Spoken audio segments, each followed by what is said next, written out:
I guess what I appreciated the most was when I found out from a minister that came through our church and stayed that they had gone to Appalachia, and I thought, boy, it'd be a great thing for us. I had the organizing skills, I guess you could say, to get things going, but I had no idea what kind of tools and equipment we would need. I didn't know how to frame a house. I didn't know. I had helped my dad with some projects. He was a good woodworker and things, but I didn't have those skills. And so Jack's Heacock said, well, call Bert Jones and see, he knows how to build houses. He builds houses. So I called Bert, and he came down to the office, the youth where my office was, and I had a few questions for him, and he answered them all very clearly, and I realized that I had found an ace. And so between the two of us, and I got to also say that Wilson Heacock, Jack's nephew, Tom, wasn't he? Wilson was Jack's nephew? Yes. Yeah, he would work for Brown Distributing Company, and he who sold beer. And so I called him, and because the guy from Iowa told me that they had these beer boxes, and that's all the people could take was 2 beer boxes. They had to figure out how to get their stuff cleaned down to their sleeping mat and their sleeping bag and 1 backpack, day pack, not a backpack, but a day pack, and 2 beer boxes. Now, if you can imagine kids, teenagers, being able to do that, that was pretty amazing, but that was the rule. And the reason that the guy from Iowa told me about that was because he said, those beer boxes pack in a trailer better than anything we could figure out. So that's Wilson. I called Wilson and I said, could we get some beer boxes for these people? And he says, I'll bring you all the beer boxes you need. So, and that was a tradition, and the girls kind of decorated theirs up, and the guys just put their name on it in, marking pencil, and that was it. But they used them over and over, I think, didn't they? As far as I know, some folks still have those beer boxes went back year after year, unless they wore out. Yeah, the guy from Iowa, and I'm sorry, I don't remember his name. He was a minister from a Methodist church, I think. It was either Methodist or Presbyterian church in Iowa.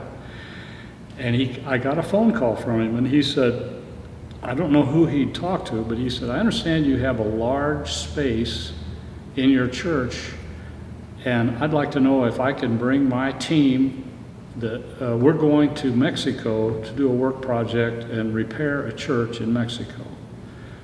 And he said, I need a place for these people to lay out their air mattresses and sleeping bags. We don't need anything else. We just need a place to stay.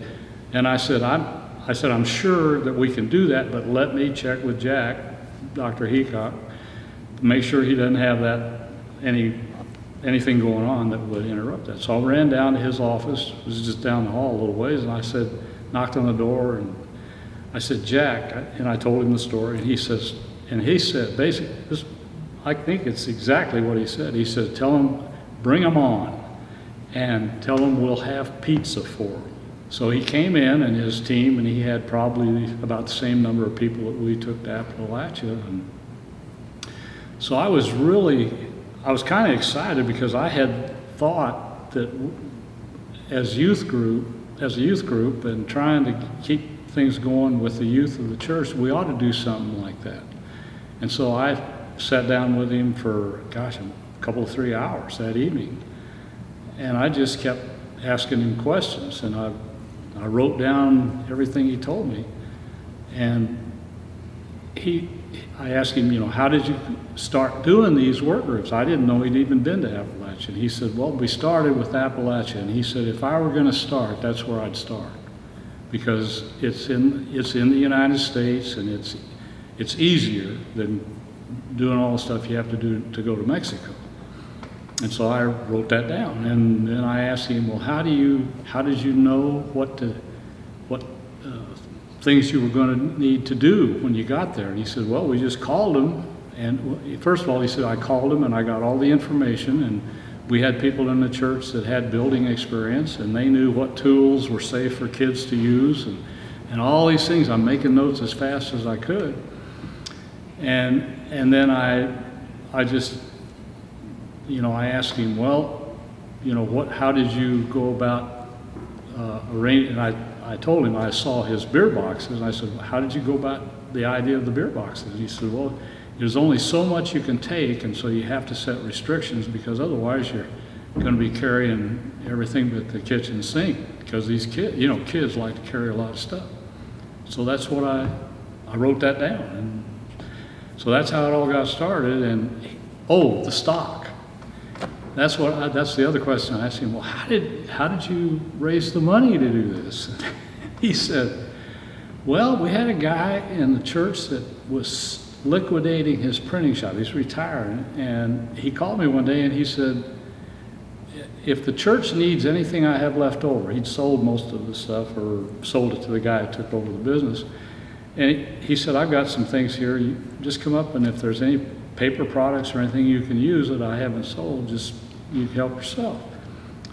So he said, I went out there and I looked around, and over in the corner was this big box of stock certificates.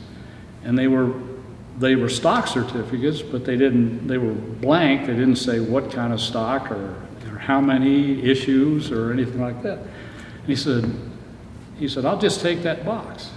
And the guy said, okay. So he took the box and he sold stock in the kids. Now, you didn't get any monetary return on your investment, but by buying the stock, you got an invitation to come and hear the report from the group that went. And so I thought that was a good idea, and I wrote that down. Well, we happened to have a person that I knew. I don't remember whether he's a member of the church or he visited a couple times, but he had a printing shop not too far from where I lived. And so I told him about that, and he says, I'll print you all the stock certificates you want. So he printed up hundreds of them. I don't know, golly, we sold. And when we left, the morning we left to go, the money was in the bank to cover the entire trip. And so, I didn't have to invent anything. I just had to kind of follow up on what this guy had already invented. And then, of course, we had those resources right here. Bert, the beer boxes, and the stock certificates. And I don't know how many stocks were sold, but there was enough to cover every trip that I know of. So that's what I know.